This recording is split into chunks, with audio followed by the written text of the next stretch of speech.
have some folks in the room who have gone through one of these programs, and I wanted them to come on and tell their story because I wanted them to essentially like speak from the heart. So Bushra, I'm going to get you to join in. Thank you for joining in. How are you? I'm good, thanks. How are you? I'm fantastic. How are the kids? They're doing all right. I just had to close my room's door and tell my husband, you know what? I need a few minutes of uninterrupted time. So here I am. Amazing. Okay, so briefly share with us like where you were at and what type of transition you made. Okay, so basically, I joined a BME's program around late 2024. This was when I came back from my second mat leave. I just had a 12-month-old and I was still just figuring out what to do. I was dreading coming back to work because I hated the 9 to 5 and then the tech industry, as we all know. There were a bunch of layoffs, plus they were mandating return to work. And, while I was on mat leave, I'd already started to feel a disconnect from my work, right? What felt amazing initially, obviously slowly started to feel really like, I wasn't even just bored. I think I was just feeling disconnected. It was not aligned with my life anymore. It was not aligned with my values anymore, right? So I started thinking about what I want to do. And honestly speaking, when I joined a BFE's program, I had no idea what I wanted to do. No idea at all. I was just like, okay, fine. I guess I need to apply for another job. I want to get out of the tech industry. So let's just do this program, right?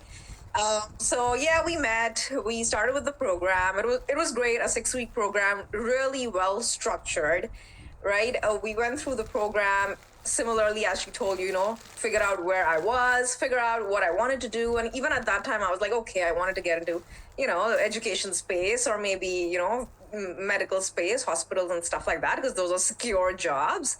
So that was still my thinking, mind you, right? So nothing much changed at that time. Survival, yeah. Yes, exactly. The same mindset. I think the scarcity mindset was still very much there.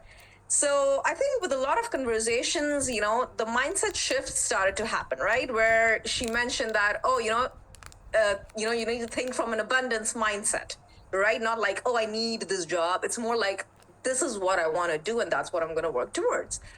So I started working towards that.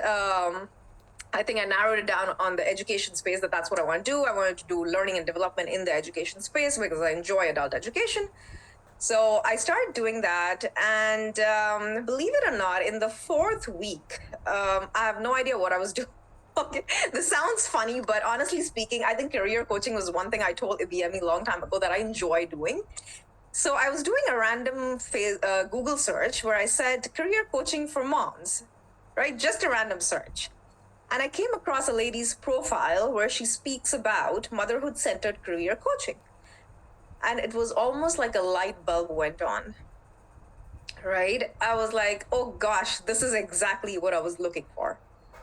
So, during the program, you can say I went into the program not knowing what I wanted to do, but those exercises and the mindset shift and everything just started opening up my mind in a way that I started to think of various options of what I could do. I loved talking to people. I came from an HR background. I came from a sales background. I knew that, career coaching is the thing that I like doing. I'm good with, helping people with their resumes, career decisions, and stuff like that. But the one connection that was missing was this. I wanted to work only with mothers because I'm a mother myself. And I can understand the struggles firsthand of what mothers go through when they have to juggle with their career and mothering responsibilities. And that's basically what I guess the breakthrough moment was for me. And yeah, I think I just started on with that journey and I said, that's it. I'm not gonna apply for another job. I've made up my mind. Entrepreneurship is the way to go, and that's what I'm gonna do. This is so funny because she's saying this so casually, but Bushra was like not about entrepreneurship. Like she's like, I need to get a government job, stay here, like I'm gonna work in a hospital and I'm gonna work in HR. And yeah. Secure job, that pays me a certain amount, cushion job. Yeah. So I have one last question. What is one piece of advice you would give someone thinking about making a career change? Because there's lots of people in the room that are thinking about like, is this worth it? Should I make this? what is one piece of advice you would give them? Well, so if I think about it myself, right?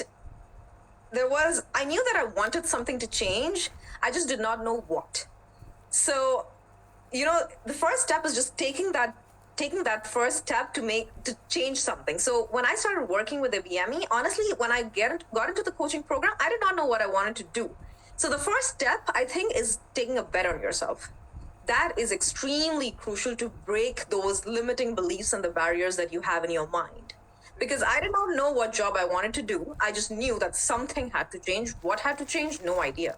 But working with a coach and ours was a group program. So it was even great to be connected with other people who are, in similar areas, maybe not thinking of entrepreneurship, but similar areas where they don't know what to do. So we used to feed off each other's energy, right? So I think when you bet on yourself, that's when you know for sure that you're serious and you want something to change.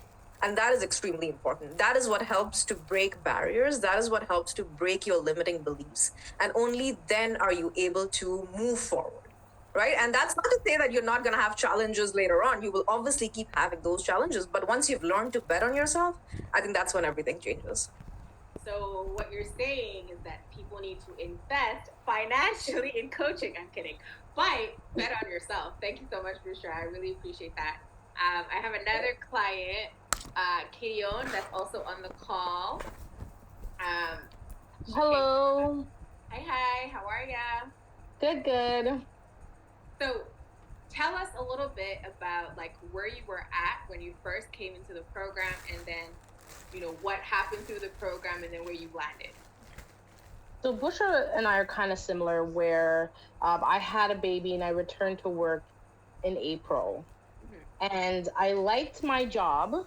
I did at the time, but I work for the city of Toronto, but I switched into another job because I got permanent. That job was a call center job, and I did not like it. I was angry, bitter, and at the time of when I joined IBME's coaching program, I was in the same program as Bushra, actually, the group program. I was like, I had to take a mental health sick time off work. It was that bad. So that's where I was when I came into the program. Deep down, I knew what I was looking for, that I wanted to pursue a management position in the social services. But I think I was just stuck on next steps, right? It's very intimidating. Everybody wants a job within the city. And I think I just needed that push to get myself going. What was the second part of the question? Like, where did you land, essentially? Like, okay, so that's where I entered into the program. After doing IBME's program, it was very intense. She really gets you to go down to the nitty gritty.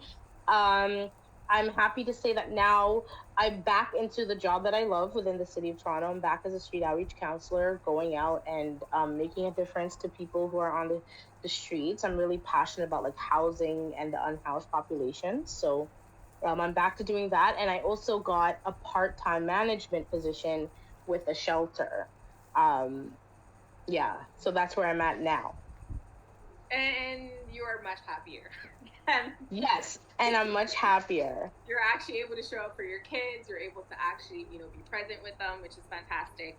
One piece of advice to the people in this group that are looking at, the career change. They're staring down the barrel of like, ooh, this is overwhelming. This is a lot of change. I don't know. What piece of advice would you give them? So my piece of advice is actually pretty similar to Bushra's as well. Is that what this program did for me is, we went through the activities, the homework that you had for us each week, but the biggest change was in my mindset. Before that, I was just applying to jobs left, right, and center. Not really, like, if you were to look at my job post, I would apply to like 100 jobs. Like, I was just applying anywhere I could. After IBME's program, I really had a mindset shift. And my mindset shift is not just in applying for jobs, it's in networking and connecting as well. And that is how I got to where I am at now. So, because of the mindset, because of the tools the BME gave us, I got a mindset shift, and I started looking at a lot of opportunities as networking. Was it easy? No. I got more no's when I would apply for jobs. There was one point where I texted the BME like, "Hey BME, I'm so frustrated. Like I keep applying for these supervisor positions. I'm not getting anywhere." But because I had a mindset shift, I was like, you know what? I'm going to keep reaching out to people who are in the positions, and I need to figure out what I can do. And I reached out to my manager, to one of my managers, and she just gave me advice like, if you want to get into management, you need to do this. And it's because of that mindset shift that I had, that I was like, okay, you know what? I'm going to keep pushing. That allowed me to connect with people. Like I found how I found my part-time supervisor position is actually kind of interesting. It's it was through a connection that I knew that the job posting was there, and the job I got, I didn't even initially apply for that one. I applied for another one, and during the interview, I just casually mentioned that I'm available as well. So it was through that mindset shift that I had that really pushed me to keep going to where I'm at now. So my piece of advice is keep pushing. Keep pushing. It's not always going to be easy. There's going to be times where you're going to be discouraged, wondering if you're on the right path. But because the tools that IBME gave the group, I knew how to kind of pivot really my mind and really focus on my career goals. And even though I'm not fully 100% where I want to be yet now, I'm making connections. Like I'm now a mentor with the Amani Academic Mentorship Program. I've been invited back to support the Black Alumni Network. I'm speaking tomorrow for the Divisional Black Mentorship Program with the City of Toronto, and all these connections. Yeah, there's more. So all of that was because of the mindset shift I have with the program. So my biggest advice is to keep pushing, and once you're ready to fully dive in, you'll get there. You're gonna hit roadblocks, but you'll get there. Amazing. Well, thank you so much, Khadione. That was amazing.